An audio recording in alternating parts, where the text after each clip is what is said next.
Ok, merci beaucoup. Donc, on reviendra vers toi peut-être tout à l'heure s'il y a des questions dans la salle ou entre vous, puisque je ne sais pas si vous êtes tous d'accord autour de la table.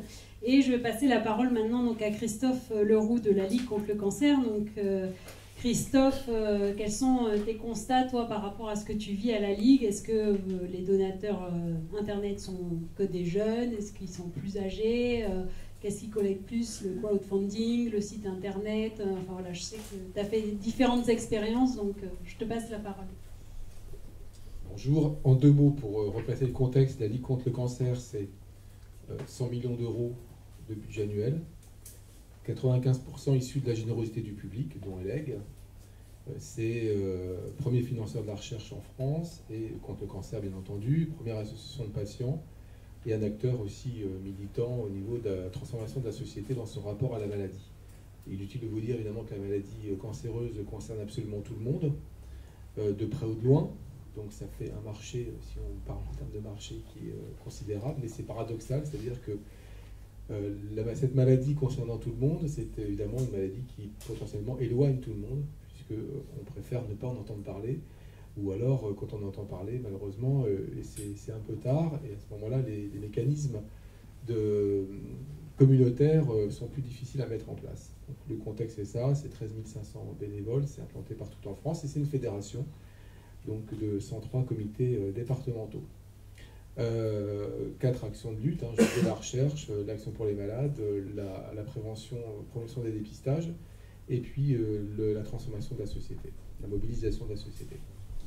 Donc moi, je dirige effectivement, pour parler de décloisonnement, le service communication, le service marketing collecte, le service relations et partenariat avec les entreprises, et également tout ce qui est publication, et en particulier un magazine, un trimestriel. Pour autant, le décloisonnement, il s'arrête pour l'instant jusque-là, et ça pose pas mal de problèmes. Effectivement, l'arrivée du numérique, de manière générale, que ce soit en termes de promotion de l'association ou en termes de collecte, fracture un certain nombre de silos, je crois que tu l'as bien dit. Effectivement, là, en France et dans les ONG, dans les administrations, on a l'habitude de travailler en silo. L'un va être par exemple le médecin de santé publique et va s'occuper des programmes de dépistage, totalement déconnecté effectivement de l'univers virtuel, totalement déconnecté de l'univers de la collecte, totalement déconnecté éventuellement de l'univers de la communication. Et effectivement, l'arrivée du numérique d'une manière globale fracture complètement ces codes et nous oblige de toute façon à s'imaginer acteurs et promoteurs de l'ensemble de la ligne identitaire de l'association. Donc aujourd'hui, pour être très concret par rapport au sujet, la Ligue, c'est un peu moins de 4% de collecte en ligne de la générosité du public. Alors ça peut sembler beaucoup, ça peut sembler peu. Si je m'en réfère aux données, on est plutôt dans les mauvais. Mais pareil, pas une envie, mais des enjeux, une stratégie plus ou moins partagée, et puis un budget quasi inexistant, puisque tout le monde s'imagine que le virtuel c'est pas cher et que le numérique c'est pas cher. Donc des équations à résoudre. Pour autant, on n'a pas à rougir de ce taux-là, d'autant plus que, je le rappelle, et c'est très important sur l'univers numérique, et c'est très important par rapport aux cibles qui fréquentent cet univers-là, le cancer, c'est pas cool, c'est pas fun. Donc on est totalement à côté de ce qu'on pourrait imaginer par rapport à cet univers-là. Donc ça pose évidemment d'autres problèmes, et c'est pas pour faire plaisir aux internautes qu'on va le rendre cool ou fun. En tous les cas, c'est pas comme ça qu'on utilise à la Ligue contre le cancer l'objet pour lequel on se bat. Pour autant, c'est pas non plus comme ça qu'on va l'utiliser pour dramatiser, comme il existe parfois, notamment dans les pays anglo-saxons, on va voir par exemple un enfant chauve avec une perfusion et grosso modo, dans 20 000 euros, s'il n'y a pas 20 000 euros, il meurt. Bon, c'est pas du tout le registre français, et encore moins le registre de la Ligue contre le cancer. Donc il faut qu'on arrive à résoudre tout ça pour pouvoir faire appel à la collecte. Ce que je note par rapport aux donateurs traditionnels, qu'effectivement, notre donateur traditionnel, c'est plutôt une femme de 66 ans, CSP-, c'est plutôt ça chez nous, avec un don moyen d'une 40aine d'euros. une grande fidélité, malgré tout, et malgré la crise. Et alors que le donateur sur Internet, c'est quelqu'un qui va être plutôt de l'ordre de 115 €, donc c'est nettement supérieur. Une fidélité aussi, également, qui est notable, évidemment quelqu'un de jeune, et quelqu'un qui va diffuser, c'est-à-dire qui va s'en faire l'ambassadeur et qui va rayonner. Et ça, c'est évidemment extrêmement intéressant en termes de fidélisation, de prospection, puisqu'il va être le premier promoteur de la cause pour laquelle il s'engage. Donc c'est effectivement très important. Autre outil qui n'est pas déconnecté de la collecte, c'est que Internet aujourd'hui est une source absolument non négligeable de recrutement de bénévoles. Et souvent, et ça c'est tout à fait nouveau, il y a un lien entre les deux. C'est-à-dire que nous avons des bénévoles donateurs et des donateurs qui deviennent bénévoles par ce canal-là. Ce qui est beaucoup plus difficile sur les canaux traditionnels. En marketing direct, par exemple, vous avez extrêmement de grandes difficultés de faire migrer ou de proposer à un donateur en marketing direct une proposition d'engagement bénévole. C'est soit l'un, soit l'autre. Là, sur la sphère numérique, il y a des passerelles qui se font, qui sont extrêmement intéressantes, pas très étudiées. Nous, on constate, mais on n'a pas encore eu le temps de se pencher sur ce phénomène-là, mais c'est quelque chose de vraiment tout à fait passionnant. Alors effectivement, on a fait beaucoup d'expériences, des très réussies, des très ratées. Quand je dis que tu disais, c'est-à-dire que l'élément majeur avant de se lancer là-dedans ou de se consolider, c'est d'avoir une réflexion stratégique et non pas forcément suiviste. Ça me rappelle un exemple qui va vous faire sourire parce que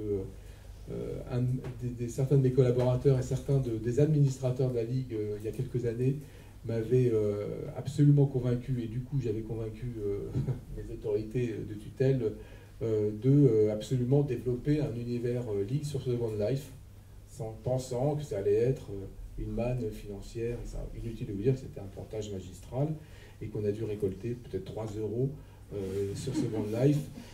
Donc, pas courir systématiquement derrière les nouveautés qui sont parfois éphémères et sans succès. Et alors, pourquoi je cite Second Life? Parce que tout à l'heure, quelqu'un parlait, je ne sais plus à quel moment, de la proposition virtuelle et de la proposition réelle, de la proximité.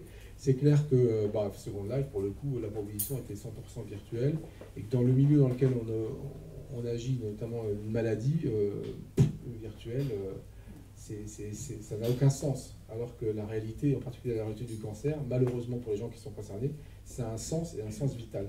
Donc là, ce qui est intéressant, nous, dans la proposition qu'on fait sur le don en ligne ou l'engagement en ligne, c'est que derrière, il y a tout de suite une transformation dans le réel. C'est-à-dire qu'on peut rencontrer un ligueur, on peut rencontrer quelque chose, c'est pas le don en ligne ne reste pas comme ça une lettre morte. Ça peut, certains le souhaitent, mais c'est pas le cas. Grosse différence aussi avec le donateur en ligne et le donateur traditionnel, c'est que pour toutes les maladies et le cancer en particulier, on a une part non négligeable de donateurs traditionnels qui font ce qu'on appelle un don conjuratoire, c'est-à-dire qu'on donne pour éviter. Voilà, c'est le don gris-gris ou le don conjuratoire. Cette catégorie de personnes qui est en voie de diminution quand même, grâce à l'information, etc., n'existe pas sur le don en ligne.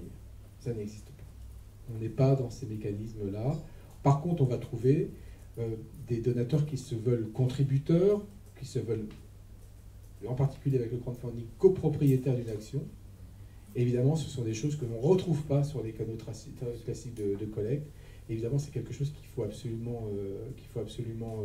comprendre et analyser, comme pareil, toute la collecte peer-to-peer, par exemple avec les plateformes Alvarom, liées à des événements, je fais un marathon au profil, etc. Ça, c'est quelque chose aussi qui modifie complètement la relation du donateur avec l'objet pour lequel il est censé donner. Et ça aussi, c'est des choses sur lesquelles il faut absolument qu'on ait des travaux. Nous, on a la tête dans le guidon, évidemment, on peut participer aux travaux, mais on ne peut pas les réaliser.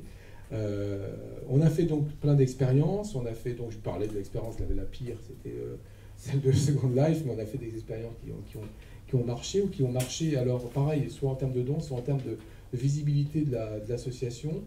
Et ça aussi, c'est difficile à mesurer, mais l'impact est non négligeable. Je vais prendre 2 exemples. On avait fait une appli, c'est de circonstances, une appli spécifique à l'occasion d'Octobre Rose, le mois de mobilisation contre le cancer, contre les cancers féminins et au départ contre les cancers du sein.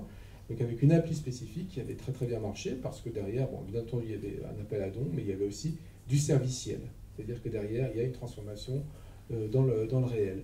Et on a fait aussi alors quelque chose de tout à fait différent, puisque la Ligue n'est pas connue pour être une association extrêmement activiste, hein, où j'allais dire, elle est plutôt connue pour être une association solide, fiable, un peu conformiste, on va dire. Donc on a fait quand même une action très militante autour de la lutte contre l'industrie du tabac, qui s'appelait, sur le principe de pollueur-payeur, qui s'appelait donc l'opération tueur-payeur, avec un site dédié, où là on a pu toucher, et ça fait le lien avec Greenpeace, c'est-à-dire qu'on a pu toucher une cible qui nous était complètement, absolument pas familière, qui est la cible des militants qui veulent changer le monde, qui veulent s'attaquer à, etc. etc. C'est quelque chose sur lequel on n'avait pas... donc grâce aux outils online, on a amené à la Ligue des gens qui ne seraient pas forcément allés à la Ligue, parce que pas repérés comme une association dans laquelle on peut réaliser un engagement politique, cet engagement politique pouvant passer par un don, bien entendu. Via des pétitions en ligne. Alors là, c'est ce que j'allais dire, c'est-à-dire qu'il y avait plusieurs choses. Il y avait un site dédié, il y avait une campagne immédiatement derrière de pétitions, il y avait tous les codes graphiques avec un film, etc., qui répondent à l'univers online. Mais ce qui est intéressant, c'est que, bien entendu, il y avait l'acte de donner, mais il y avait aussi l'acte. Dans une association comme la nôtre, ça ne marche pas sinon. L'acte de l'engagement, bon, en l'espèce, signer une pétition ou aller plus loin, c'est-à-dire aller occuper ou demander un rendez-vous avec son parlementaire, etc. Donc il y avait derrière une proposition d'action et effectivement ça a été un immense succès puisqu'on a même vu les effets de cette mobilisation il y a quelques jours dans le plan tabac de Marisol Touraine. Donc on est très content et là c'est typiquement un mouvement citoyen qui s'est appuyé sur Internet, avec derrière de l'appel à dons, puisqu'on expliquait, ce n'est pas tout à fait des crowdfunding, mais on expliquait qu'on avait besoin d'argent, très clairement, pour pouvoir nous opposer d'une certaine manière à la puissance financière que représente l'industrie du tabac, et les gens l'avaient parfaitement compris en disant, effectivement, face à cette industrie-là, il faut effectivement quelques moyens. Ce que je voudrais dire, et j'en arrête après, parce que de toute façon, je vais me faire arrêter sinon. Donc, ce que je voudrais dire, c'est que malgré tout, on se pose beaucoup de questions sur l'avenir j'allais dire, du positionnement d'une association telle que la Ligue sur ce canal-là. Bien sûr, c'est un canal qui est clairement, c'est un des avenirs de la collecte, mais il y a quand même des questions qui se posent. Est-ce que c'est une chance? Est-ce que c'est une prison? C'est-à-dire à quel prix on va plus loin, il faut qu'on préserve nos valeurs, il faut qu'on préserve les ratios aussi, c'est-à-dire qu'aujourd'hui, en termes de ratio coût-bénéfice, c'est évidemment extrêmement intéressant d'investir sur Internet. Grosso modo, on a un retour sur investissement qui est pour 1 euro investi, on a 20 de rentrée, y compris en prospection, ce qui est tout à fait spectaculaire dans le milieu de la collecte. Donc là, voilà, est-ce qu'on dégrade ces ratios-là pour aller plus loin? Et puis pour aller plus loin, qu'est-ce que ça veut dire? Est-ce qu'on court après une forme de modernité? Est-ce que je demande à Norman de faire des sketchs guignols pour la Ligue, etc. Jusqu'où on va? Jusqu'où on va pour ne pas trahir les valeurs de...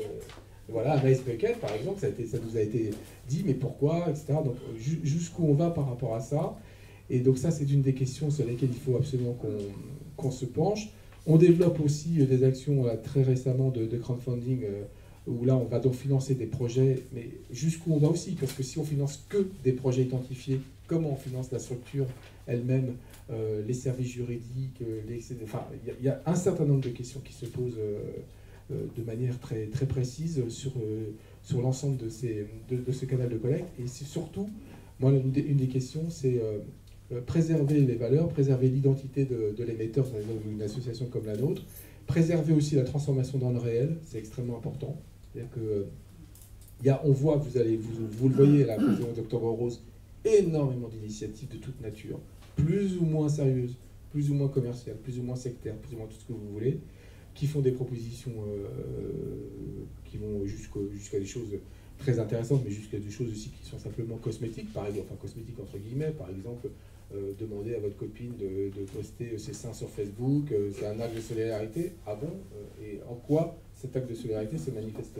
Est-il concret en dehors de faire fantasmer quelques copains éventuellement? Mais voilà, donc il y a des questions comme ça qu'il faut qu'on se pose. En tous les cas, je dis ça pour la Ligue, c'est-à-dire pour des associations qui sont dans quelque chose de la vie et de la mort, quelque chose avec lesquels on ne peut pas forcément jouer sur tout.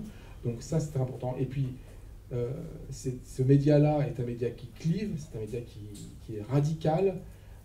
Il faut donc mettre un certain nombre d'amortisseurs quand on travaille sur de garde-fous et donc de règles éthiques. Aujourd'hui, pour l'instant, il n'y a rien. C'est-à-dire qu'aujourd'hui, chaque association se démerde comme elle peut, avec sa bonne volonté et avec les gens qui s'y intéressent. Donc c'est pas... voilà. Donc est-ce qu'on doit forcément s'adapter aux cibles qu'on choisit? Est-ce qu'on doit d'abord choisir des cibles? Enfin, nous, on avance, on se pose des questions, on réfléchit, on aimerait réfléchir à plusieurs. Donc je suis évidemment très content de cette table ronde. Mais par contre, on est tous d'accord pour dire que c'est un des outils de l'avenir. C'est même pas de l'avenir, c'est déjà un des outils du présent. Maintenant, comment on va travailler justement cet avenir? Est-ce que si on peut le travailler collectivement? C'est une des questions qu'on peut se poser.